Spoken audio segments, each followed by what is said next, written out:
Hi, in this video we're going to look at how sunlight enters and interacts with the atmosphere until it hits the Earth's surface.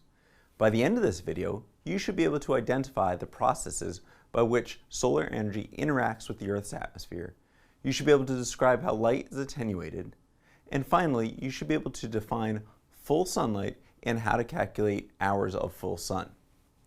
Let's begin by looking at what happens to sunlight before and after it enters the Earth's atmosphere using a spectral irradiance curve. So remember from an earlier video that irradiance is a measure of the intensity of light, essentially the brightness, and it's calculated as power per unit area, usually watts per square meter. A spectral irradiance curve shows the irradiance or intensity for different wavelengths of the electromagnetic spectrum, with the spectral irradiance along the y-axis and the wavelengths along the x-axis. In this irradiance curve, we can see that the extraterrestrial radiance, which is on the top, in that point, sunlight is outside the Earth's atmosphere, and it's much higher than the terrestrial irradiance, which is the bottom curve. We'll talk about these terms AM0 and AM1.5 shortly. First, let's notice that there's a large drop in irradiance from the wavelengths in the visible region, as well as the wavelengths in the ultraviolet region once we enter the atmosphere. There's also some very large drops further out in longer wavelengths, around 1,000 nanometers and 1,400 nanometers. Those drops are due to absorption of light by water vapor as well as carbon dioxide found in the atmosphere naturally.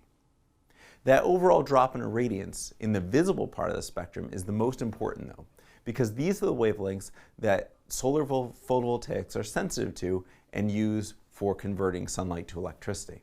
So just by entering the Earth's atmosphere, the amount of sunlight that we have available has dropped significantly. Once sunlight does enter the atmosphere, let's look at what happens next.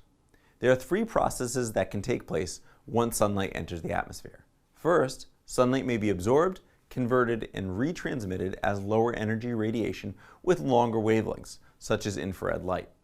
This is something you've experienced on, say, rooftops or asphalt roadways, where sunlight will come in, but over the course of the day, that surface will become very hot and re-radiate that heat. It becomes hot because the sunlight has been absorbed by the surface and converted to heat, which is lower in energy than visible light. Another process that may occur when sunlight hits the atmosphere is scattering. Scattering occurs when light hits a particle, usually water vapor in a cloud or dust particle, and then changes the direction of that incoming light. So the light may be coming straight down, hits a particle, and then scattered into another direction.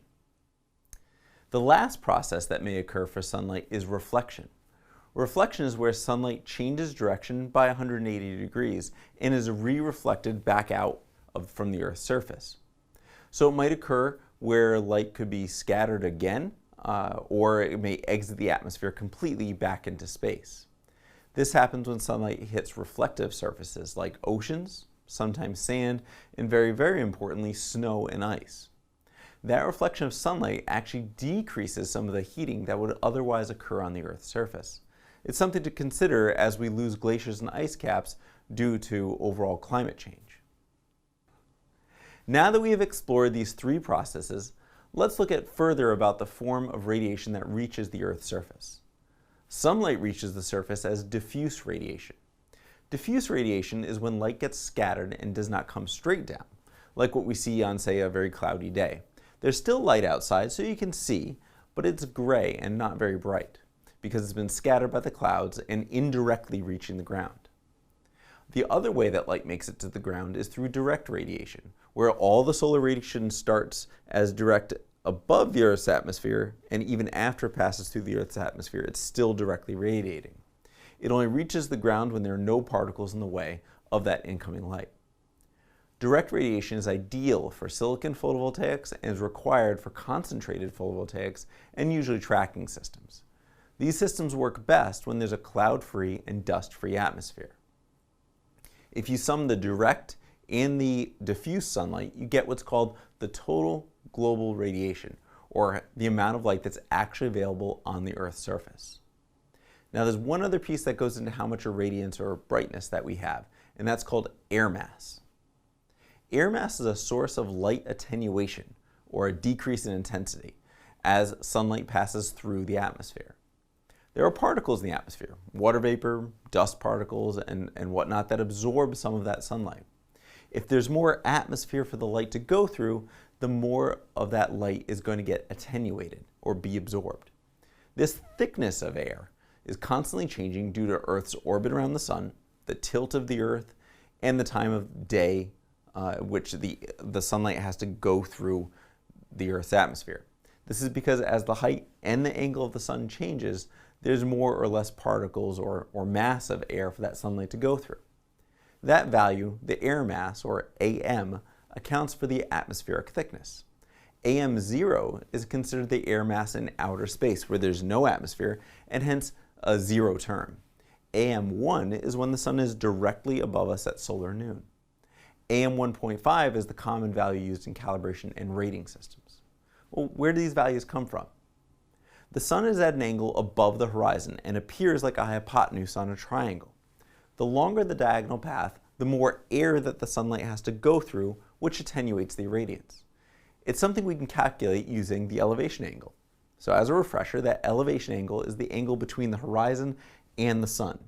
The zenith angle is that complementary angle of the elevation angle and represents the angle between the sun and 90 degrees to the surface. If we were to look at an elevation angle of 90, the AM is calculated as 1 divided by the sine of that angle, which is 1. If we go to an elevation angle of around 41 degrees, which is very representative of average terrestrial conditions in the United States, for example, during the entire year, we divide 1 by the sine of 41 degrees and we get AM 1.5.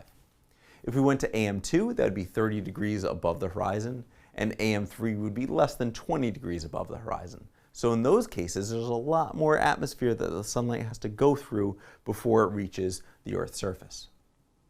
This becomes very important as we think about how far above or below the equator we can go before we lose a lot of sunlight just due to the attenuation factor.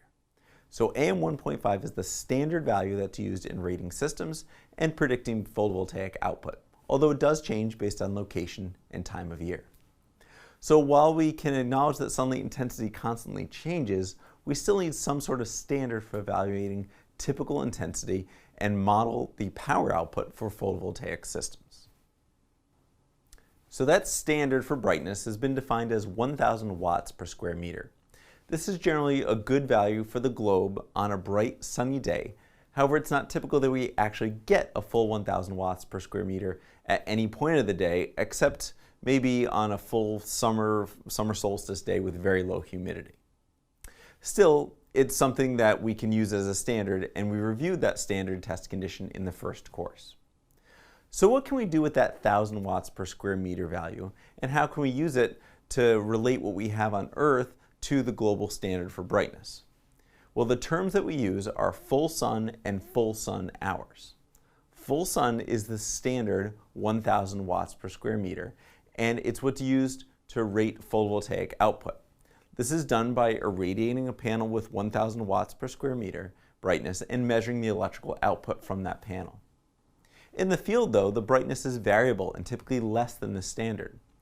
In order to predict the photovoltaic output on any location on Earth's surface, we need to introduce a new term called full sun hours. Full sun hours is a term that identifies the total energy of sunlight at a location over the course of the day. What it essentially does is sums up the irradiance of light by hour, and every unit of 1,000 watts per square meter is considered one full sun hour. This is probably easiest to explain through an example.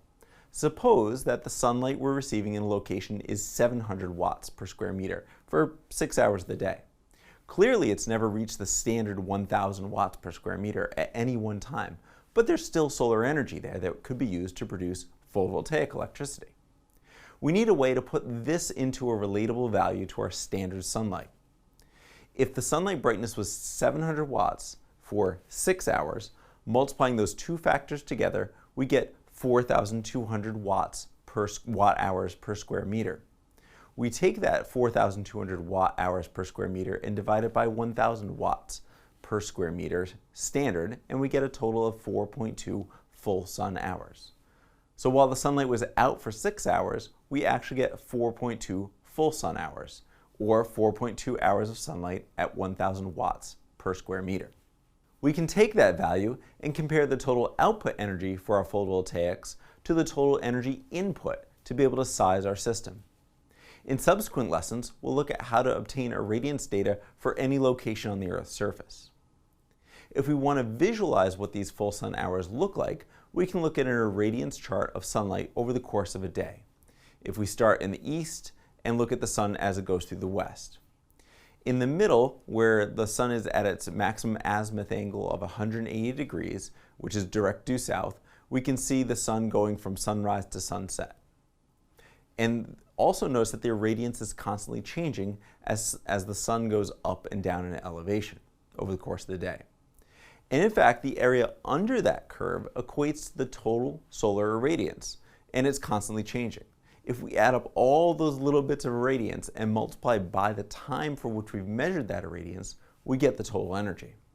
So power output is always changing, and so we need to look at it over time, which is energy. Power times time equals energy. In the next lesson, we'll look at how to measure these values and how we can use online data resources to get these numbers.